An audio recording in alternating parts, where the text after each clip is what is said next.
You can experience miracles you don't understand. And because you don't understand it, you can't reproduce it.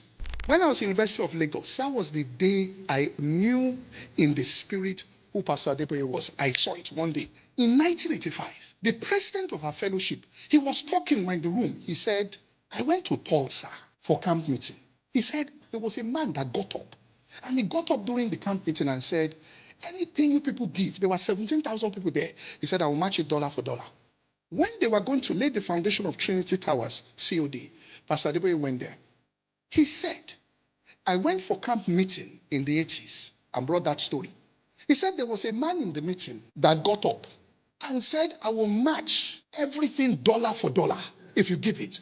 He said, we all looked, what's wrong there? We said, we gave. By the time everybody finished, he got up. They told him the amount. He said, is that all?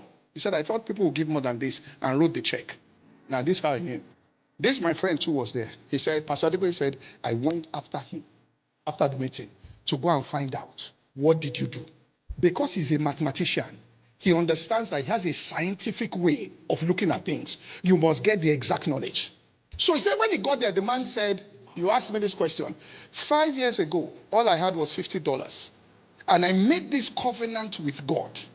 He said he saw what the man was saying. My friend told me a story in 1985.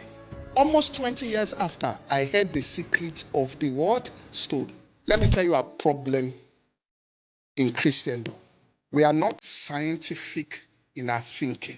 And it is because we don't meditate. A scientific person is talking about exact knowledge. Exact knowledge means this is not a hypothesis. This is a law.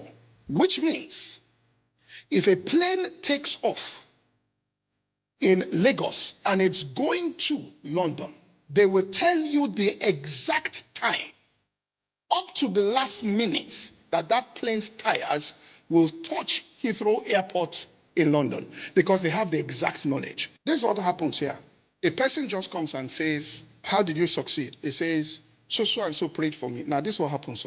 But the person listening to you says, that person has prayed for 150 people now.